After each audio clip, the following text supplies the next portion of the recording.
segala Tuhan, dan dengan penuh ucapan syukur, pada sore hari ini kembali kami akan menerima firman yang hidup, firman yang kekal, firman yang tidak berubah, yang akan mengubah kami, membentuk kami menjadi anak-anak-Mu yang semakin menyenangkan hati-Mu. Kau menolong hamba penuh dengan kegentaran untuk menyampaikan firman-Mu. Biarlah kiranya dapat menjadi berkat baik bagi kami yang beribadah secara onsite terbatas di Gereja Isa Al-Masih Pringgading 13 ini, maupun juga yang mengikuti ibadah ini secara live streaming dan lewat Radio Agape. Di dalam nama Tuhan Yesus Kristus kami berdoa. Haleluya. Amin. Puji Tuhan, Bapak Ibu Saudara-saudara sekalian yang saya kasihi di dalam nama Tuhan Yesus Kristus. Shalom. Mari kita akan terus bertekun dalam ibadah kita. Dan dalam sepekan ini kita membaca ada begitu banyak terjadi karena ekstrim cuaca. Jadi cuaca yang ekstrim terjadi, beberapa bencana alam, tanah longsor, banjir. Dan biar kita tetap berdoa memohon kemurahan Tuhan. Dan kita sendiri mempersiapkan diri untuk segala sesuatu yang belum dapat semuanya kita pastikan. Ya, tetapi doa orang percaya jika dengan sungguh-sungguh hati itu didoakan, besar kuasanya. Amin. Mari bersama-sama kita akan merenungkan kebenaran firman Tuhan dengan judul dahsyat dan ajaib.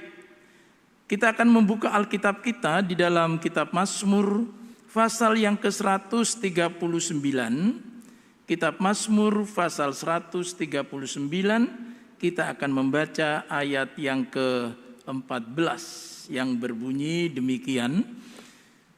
Aku bersyukur kepadamu oleh karena kejadianku dahsyat dan ajaib. Ajaib apa yang kau buat, dan jiwaku benar-benar menyadarinya. Pemazmur mengucap syukur kepada Allah tentu atas banyak hal, ya. Tetapi ada satu hal yang tidak boleh dilupakan oleh kita sekalian, yaitu bersyukur oleh karena dua hal. Yang pertama, kejadian kita lahir secara jasmani, lahir secara fisik sekian tahun yang lalu. Kalau saya ya kurang lebih 61 tahun yang lalu. Ya, Bapak Ibu bisa menghitung kapan lahirnya. Lalu kedua, nanti mengucap syukur kepada Tuhan atas kelahiran baru kita. Jadi ada yang disebut dengan kelahiran lama, kelahiran secara jasmani, dan ada kelahiran baru, kelahiran secara rohani. Dua-duanya kita ucapkan syukur. Nah, kita akan melihat dua bagian ini. Yang pertama yaitu kejadian kita secara lahir, secara jasmani, kita sekian tahun yang lalu dihadirkan oleh Tuhan melalui orang tua kita di muka bumi ini. Itu bukan peristiwa yang biasa. Dikatakan dahsyat dan ajaib. Nah, kalau kita melihat di satu ayat sebelumnya, yaitu ayat yang ke-13, pemazmur berkata, Engkaulah yang membentuk buah pinggangku, menenun aku dalam kandungan ibuku. Itu berarti peristiwa terbentuknya sosok manusia di dalam rahim seorang ibu bukan semata-mata proses kimiawi, biologis, tetapi dengan sadar pemazmur berkata Tuhan itu yang membentuk dan menenun. Ini baik sekali ya, dan ini luar biasa. Kata membentuk buah pinggang, dalam pandangan orang Yahudi, buah pinggang yang pertama itu ya, kalau kita kenal sekarang itu dengan ginjal. Ginjal. Ya, komponen dalam tubuh kita yang kecil sebesar kacang begitu, tetapi fungsinya luar biasa. Nah, tetapi kata yang berarti ginjal itu juga bisa berarti engkau membentuk seluruh bagian dalamku. Nah, ini organ-organ dalam ini semuanya itu dibentuk oleh Tuhan. Ya. Tangan Tuhan yang bekerja. Tetapi makna yang lain lagi dikatakan Tuhan itu juga membentuk hati nuraniku, batinku. Itu kata yang sama. Jadi kata yang berarti ginjal itu berarti keseluruhan organ-organ tubuhku ini. Tetapi juga sampai kepada hati nurani dan batin. Dan memang Bapak Ibu Saudara sekalian, kalau kita melihat kembali di kitab Kejadian, maka Allah membentuk manusia itu dari debu tanah dan ia menghembuskan nafas ke dalam hidungnya. Dengan demikian manusia itu menjadi makhluk hidup. Itu berarti sekali lagi keberadaan kita sebagai manusia berbeda dengan ciptaan Allah lainnya. Kita diciptakan, saudara-saudara, dibentuk oleh Allah dan ditenun. Kata ini juga berarti dibungkus, dilindungi. Ya. Ada covering, ada bungkus di situ. Nah, itulah sebabnya kalau dikatakan Tuhan membentuk, lalu peran orang tua di mana? Nah, peran orang tua ketika mengetahui ada janin di dalam kandungan, maka harus benar-benar memperhatikan asupan-asupannya. Supaya apa? Di Indonesia ini belakangan ditengarai banyak terjadi stunting. Ya, kurangnya asupan gizi yang membuat kemudian pertumbuhan janin di dalam kandungan itu berjalan tidak sebagaimana mestinya. Sehingga ketika lahir itu, tubuhnya itu berukuran pendek.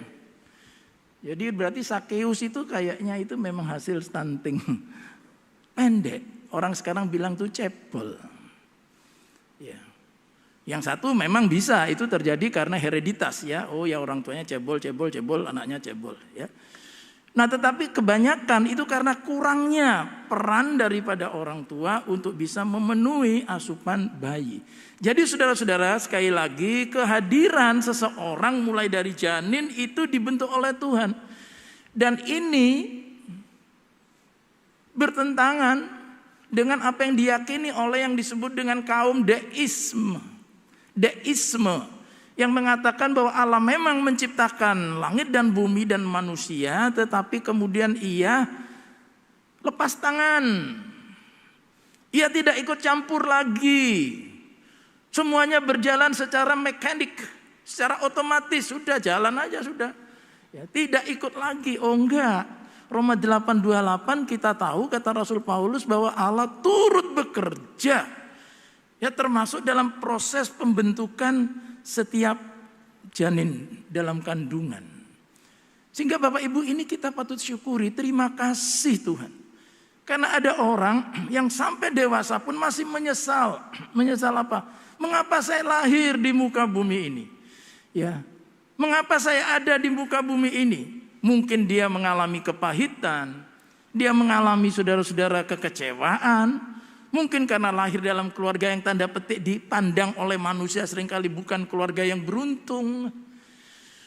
Ya. Nah, mari kita mau mensyukuri keberadaan kita masing-masing. Karena apa? Dengan kita memahami, dikatakan tadi jiwaku menyadarinya, maka kita ingat firman Tuhan dalam Yesaya 43 ayat 4.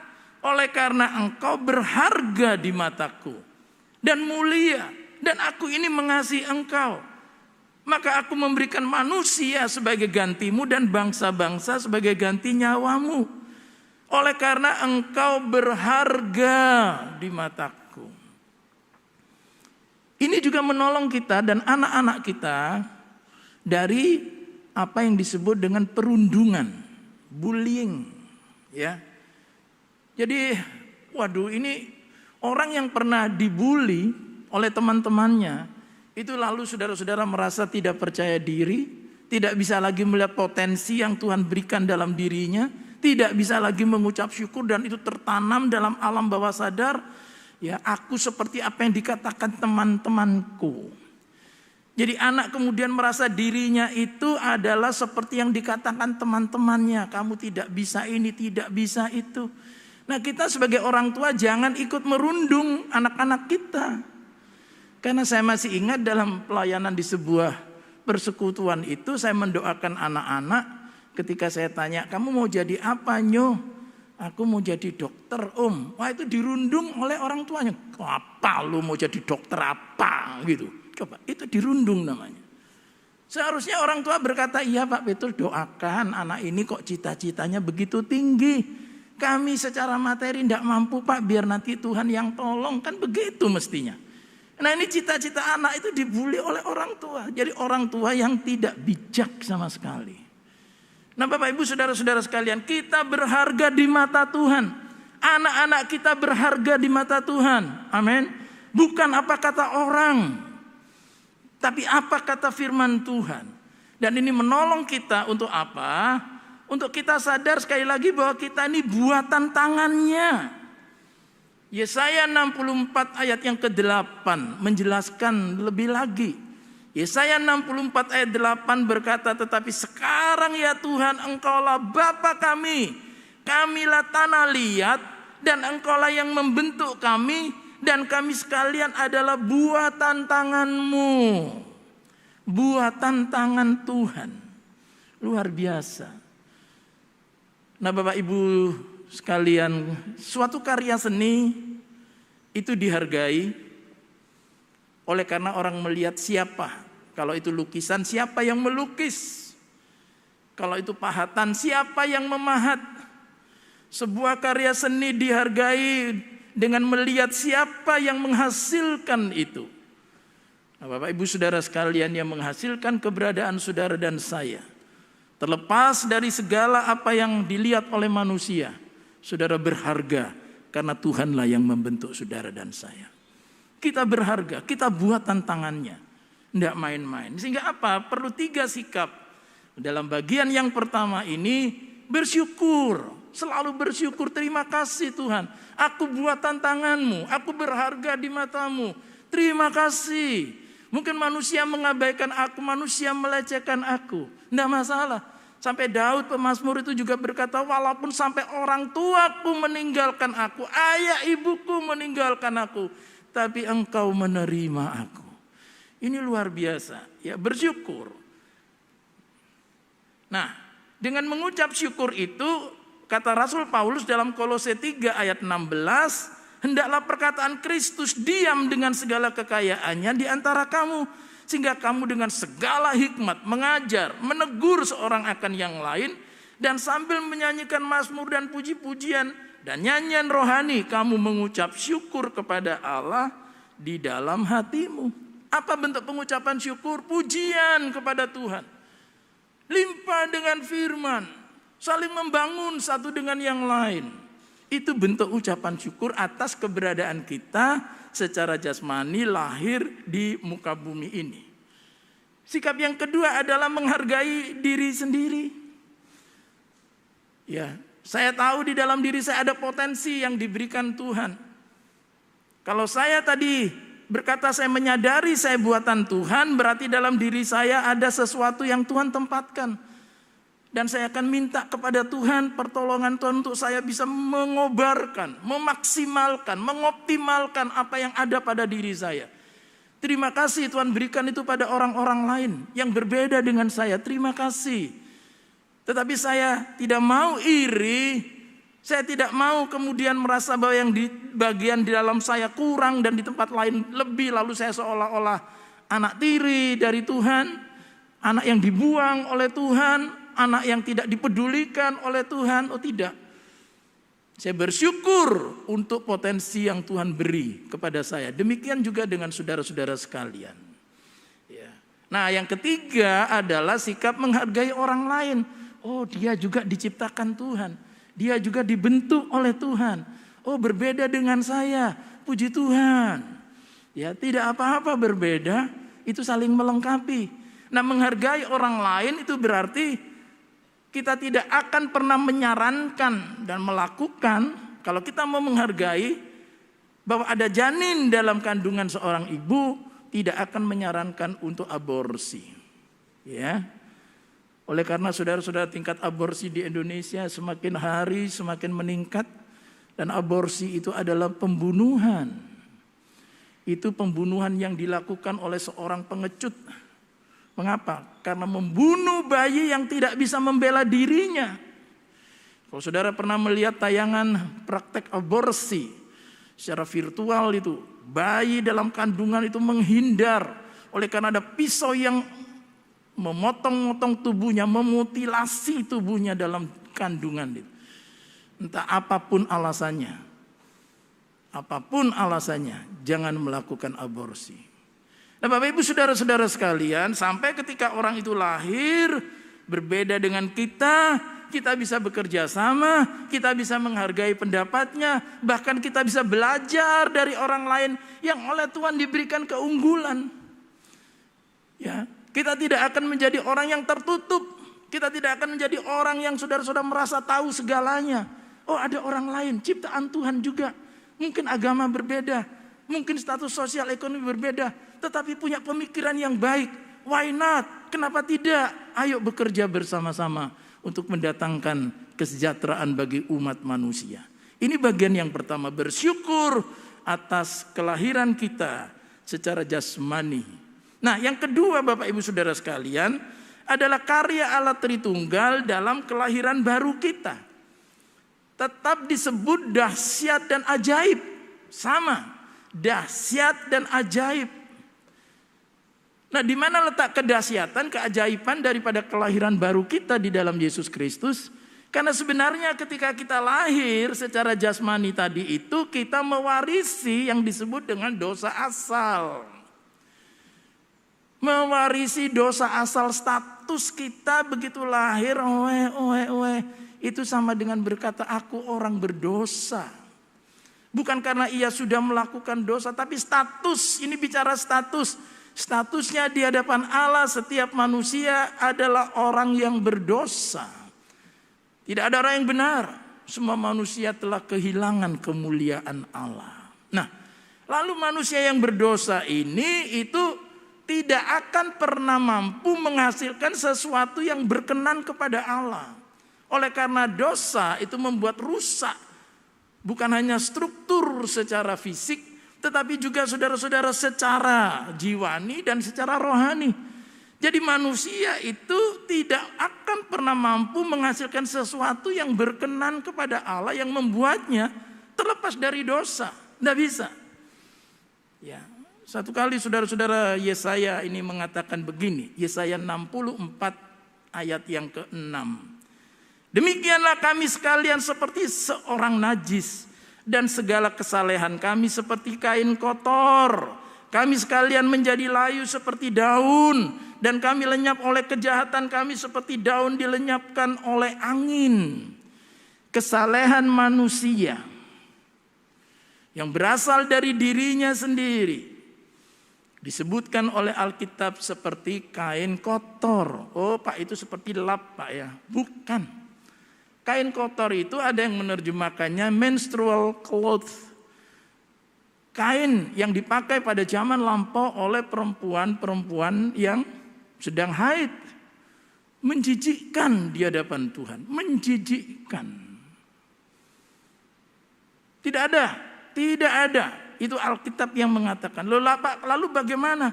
Nah, itulah sebabnya keselamatan bagi kita itu adalah karya Allah yang dahsyat dan ajaib, merupakan amazing grace. Anugerah yang ajaib juga. Amazing. Sampai satu kali Yesus bertemu dengan tokoh beragama penganut Farisi, mazhab Farisi, Nikodemus. Di malam hari Nikodemus datang kepada Yesus dan menanyakan. Dia seorang pemuka agama.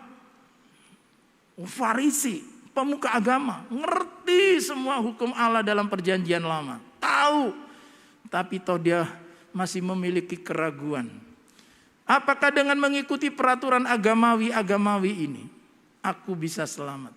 Dan Yesus berkata, tidak bisa. Apa yang lahir dari daging adalah daging. Tapi apa yang lahir dari roh adalah roh. Kamu harus be born again. You must be born again. Kamu harus lahir kembali. Ini pemuka agama Nikodemus, tapi pemikirannya saudara-saudara. Dia berkata, loh Berarti aku mesti masuk lagi ke rahim ibuku. Terus Yesus berkata, loh, engkau itu pemimpin agama, tidak ngerti. Saudara-saudara, jangan dianggap bahwa pemimpin agama itu memahami semuanya. Tidak, sama sekali tidak. Ini contoh Nikodemus. Tidak.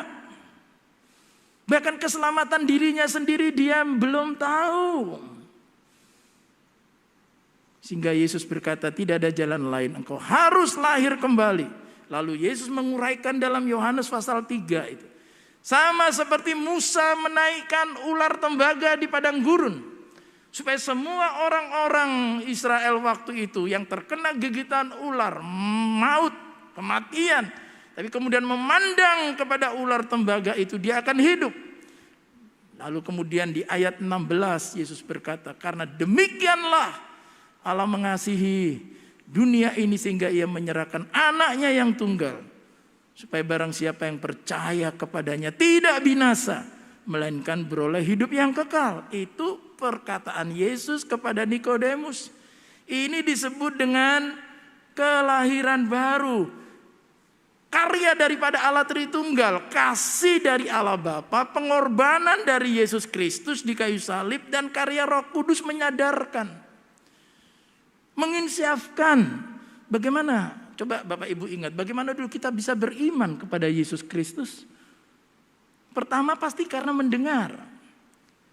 Karena iman itu muncul dari mendengar. Tetapi ketika kita mendengar, munculnya iman itu karya daripada Roh Kudus. Lalu kita sadar akan apa? Sadar akan insaf, akan dosa. Waduh, saya orang berdosa. Wah, yang kedua, saya tidak mampu menyelamatkan diri saya sendiri. Yang ketiga, ada Yesus Kristus yang telah rela mati buat saya di kayu salib. Lalu kalau saya menerimanya, saya diampuni, saya dikuduskan, saya dibenarkan, saya diperdamaikan, saya diselamatkan, saya diubahkan, dan saya diberi tempat yang pasti dalam kerajaan Bapa di sorga. Nah kemudian saudara-saudara kita berkata, ya, aku mau menerima Yesus Kristus sebagai Tuhan dan Juru Selamatku satu-satunya. Nah perlu kalimat satu-satunya. Oleh karena ada orang-orang yang mengaku menerima Yesus tetapi masih hidup dengan cara-cara yang lama. Masih mempercayai hal-hal yang tahayul. Ya. Yesus itu Tuhan dan Juru Selamatku satu-satunya. Sehingga sikapnya apa? Ya ada 3 juga. Yang pertama kita bersyukur. Terima kasih Tuhan.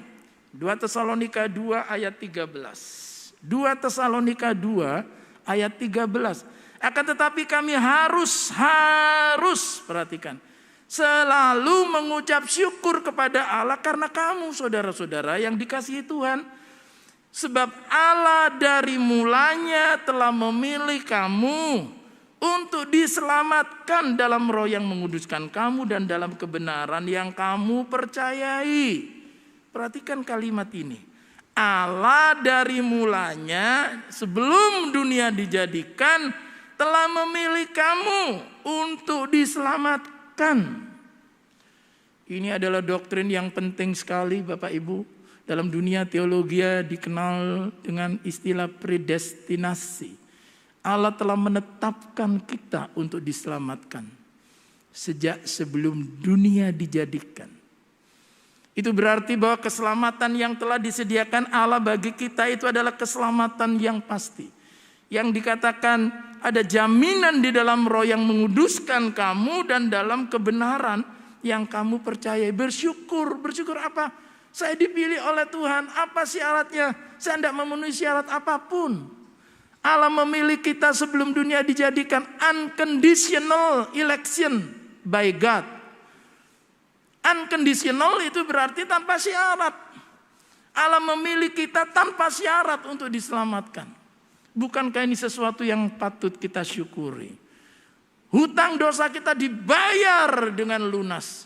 Itu perumpamaan, kalau Yesus kasih perumpamaan itu sangat ekstrim. Orang utang 10.000 talenta.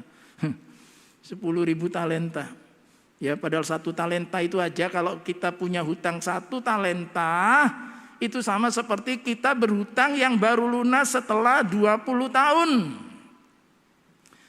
Ya, karena 1 talenta itu 6.000 dinar. 1 dinar itu upah orang kerja 1 hari. Kalau 1.000 talenta, kalau 1 talenta berarti 6.000 dinar, 6.000 hari kerja. 6.000 hari kerja berarti kalau setahun 300 hari kerja, berarti 20 tahun baru lunas. Punya hutang 1 talenta itu 20 tahun baru lunas. Dan dalam perumpamaan dikatakan orang itu berhutang 10.000 talenta. Berarti baru lunas 200.000 tahun. Itu disebut sebagai unlimited. Tak terbatas. Hutang yang tak terbayar. Unpaid debt. Hutang tak terbayar.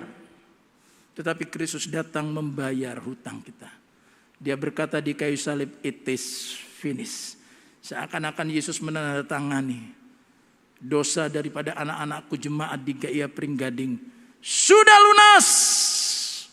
Dosa dari seorang yang bernama Petrus Ferianto Setia Dharma, hutang dosanya sudah lunas. I paid it. Aku bayar dia. Sudah selesai.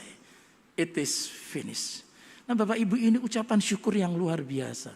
Sehingga bentuknya apa? Bersaksi. Sukacita orang yang dibebaskan dari hutang. Aduh, saudara-saudara itu tidak pernah berhenti. Aduh, kamsia. Terima kasih aku yang ngerti, Ra. Aku hutang bedek nih, dia mau ra usah bayar. Hutangku 1M tidak usah bayar. Hutangku 1T tidak usah bayar. Hutangku segenap dunia ini lebih daripada itu harus kubayar 200.000 tahun. Sudah lunas. Wah, itu tidak akan pernah berhenti. Lalu yang kedua, kepada Yesus Kristus sendiri kita berkata, I want to serve you. Aku mau mengabdi, pengabdianku kepadamu Tuhan seumur hidupku. Oleh karena engkau telah membayar lunas dosaku. Galatia 5 ayat 13. Saudara-saudara, memang kamu telah dipanggil untuk merdeka. Tetapi janganlah kamu mempergunakan kemerdekaan itu sebagai kesempatan untuk kehidupan dalam dosa. Melainkan layanilah seorang akan yang lain oleh kasih. Pelayanan yang betul adalah pelayanan yang dasarnya adalah salib Kristus. Bukan karena saya punya keahlian ini itu. Itu baru yang pertama tadi kita diciptakan diberi keahlian musik, menyanyi dan semuanya. Tetapi ada orang yang sudah diberi potensi tapi tidak pernah mau menggunakannya untuk kemuliaan Tuhan. Karena dia lupa bahwa hidupnya telah ditebus. Sehingga kesimpulan daripada khotbah ini. Bapak Ibu, kita lahir 2 kali dan nanti kita hanya akan mati 1 kali secara jasmani. Tapi bagi orang-orang yang di luar Kristus, mereka lahir hanya 1 kali secara jasmani, tapi mereka akan mati 2 kali secara jasmani dan rohani. Oleh sebab itu biarlah kita terus bersyukur kepada Tuhan apapun situasi kondisi kita, oleh karena Tuhan telah melakukan karyanya yang dahsyat dan ajaib. Amin.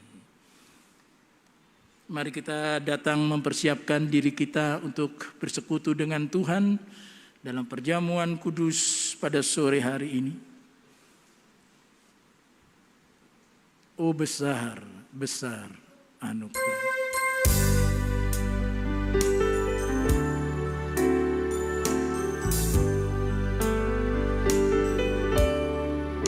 Oh besar, besar anugerahnya, ya besar, besar kuasanya, tak terhitung, tak terhingga kasihnya. Oh besar, besarlah kasih Allah. Terima kasih Bapa. Tiada habisnya kami mengucap syukur oleh karena karya-Mu yang dahsyat dan ajaib. Baik dalam keberadaan kami yang lahir ke muka bumi ini sekian tahun yang lalu, pemeliharaan-Mu, penyertaan-Mu sampai kami ada pada sore ini. Dan kami juga bersyukur untuk kelahiran baru yang telah dikerjakan oleh Yesus Kristus, oleh Roh Kudus dalam hidup kami. sehingga kami boleh menjadi orang yang percaya. Dan kami tahu bahwa kalau sore hari ini kami akan bersekutu dengan tubuh dan darah Tuhan, Engkaulah yang melayakkan kami, sehingga perjamuan kudus menjadi kekuatan yang baru bagi kami sekalian. Di dalam nama Tuhan Yesus Kristus kami berdoa. Haleluya. Amin. Bapak, Ibu, saudara-saudara sekalian, dengan kita mengikuti perjamuan kudus, ingatlah selalu, itu berarti Tuhan di dalam kita dan kita di dalam Dia. Perjamuan kudus itu membuat kita semakin menyadari bahwa di dalam Yesus Kristus kita memperoleh kehidupan kekal. Dan kita mengalami kuasanya, karena oleh bilur-bilurnya kita menjadi sembuh. Dan kita diminta untuk selalu ingat akan karyanya yang besar di kayu salib Golgota itu. Perkenankan saya mengundang kita semua bangkit berdiri. Dan kita akan mengangkat roti dengan tangan kanan kita lebih tinggi dari kepala kita. Mari kita menaikkan pujian salibnya, salibnya.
Pandanglah Golgota di mana Yesus telah membayar semua hutang dosa kita. Ia berkata, sudahlah genap.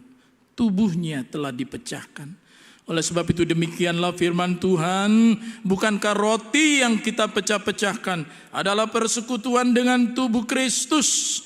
Mari bersama-sama kita makan roti yang melambangkan tubuhnya ini dengan percaya di dalam nama Tuhan Yesus Kristus. Haleluya. Haleluya. Ingat kembali bagaimana Yesus Kristus mengalami penderitaan yang luar biasa.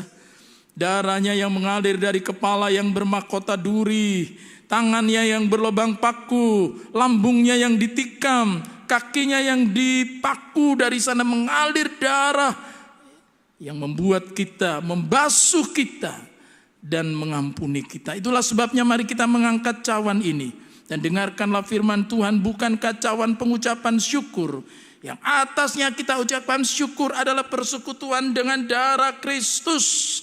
Mari bersama-sama kita minum cawan ini dengan percaya di dalam nama Tuhan Yesus Kristus.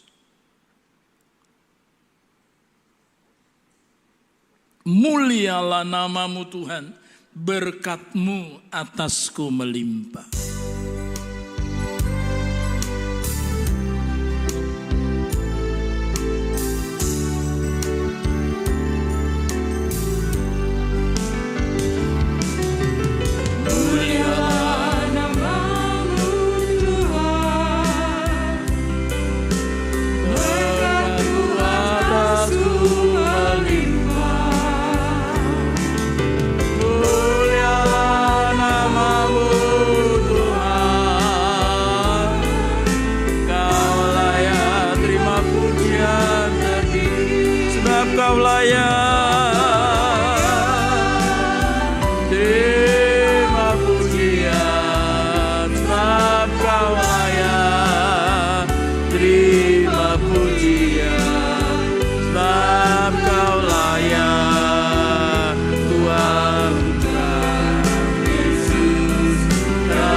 Raja-raja